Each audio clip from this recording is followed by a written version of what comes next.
Kenalin, aku Fitria Sulistiawati dari Prodi Ilmu Komunikasi Universitas Trunojoyo, Madura. Di video kali ini saya akan menjelaskan sedikit tentang teori interaksi simbolik. Sebelum ke teori interaksi simbolik, saya akan menjelaskan tentang apa itu pengertian interaksi dan pengertian simbol. Menurut Effendi tahun 1989, interaksi adalah proses saling mempengaruhi dalam bentuk perilaku atau kegiatan di antara anggota-anggota masyarakat. Sedangkan pengertian simbol adalah representasi dan sebuah fenomena yang sudah disepakati bersama dalam sebuah kelompok dan digunakan untuk mencapai makna bersama. Jadi, pengertian teori interaksi simbolik adalah orang tergerak untuk bertindak berdasarkan makna yang diberikan pada orang, benda, dan peristiwa. Makna-makna ini diciptakan dalam bahasa yang digunakan orang, baik untuk berkomunikasi dengan orang lain maupun berkomunikasi dengan dirinya sendiri. Teori interaksi simbolik ini pertama kali dicetuskan oleh seorang tokoh yang bernama George Herbert Mead. Beliau mengemukakan bahwa teori yang menekankan pada peran komunikasi dalam membentuk dan mengelola hubungan interpersonal dan kelompok sosial. Jadi awalnya George Herbert Mead ini mengajar secara berpindah-pindah. Pada suatu hari beliau diundang buat mengajar di Universitas Chicago bersama filsuf John Dewey. Ternyata di sana ia tertarik dengan interaksi orang-orang menggunakan isyarat verbal dan nonverbal untuk berkomunikasi. Nah, dari situ beliau membuat sebuah catatan untuk ikut berkontribusi dalam perkembangan ilmu sosial.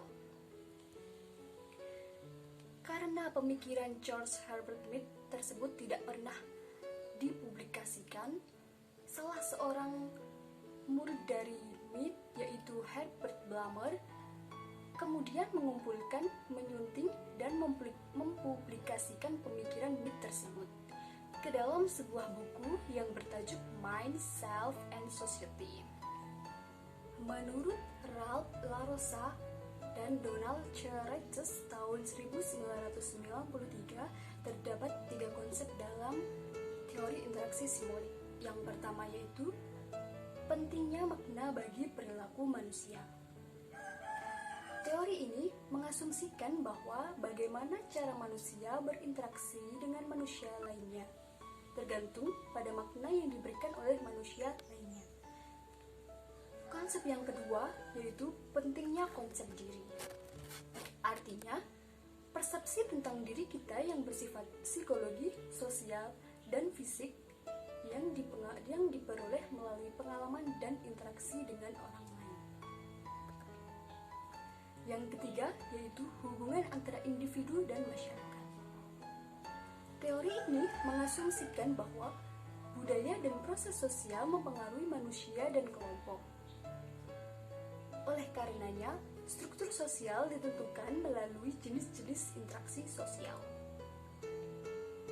Teori ini mempertimbangkan bagaimana norma masyarakat dan budaya menjadi perilaku individu. Nah, sedangkan menurut George Herbert Mead sendiri, dalam teori interaksi simbolik terdapat 3 konsep penting. Yang pertama yaitu mind atau pikiran. Artinya, kemampuan menggunakan simbol yang mempunyai makna sosial yang sama.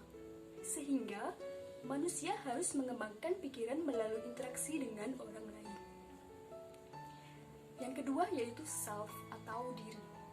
Artinya, kemampuan untuk merefleksikan diri kita sendiri dari perspektif orang lain.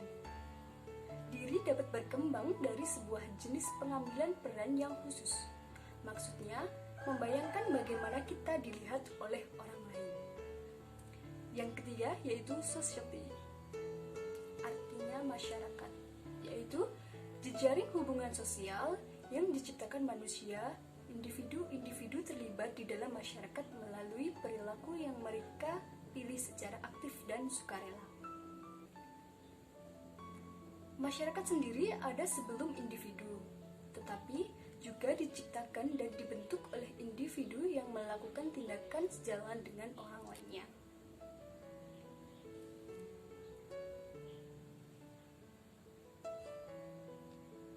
Cukup sekian sedikit penjelasan dari saya. Semoga bermanfaat.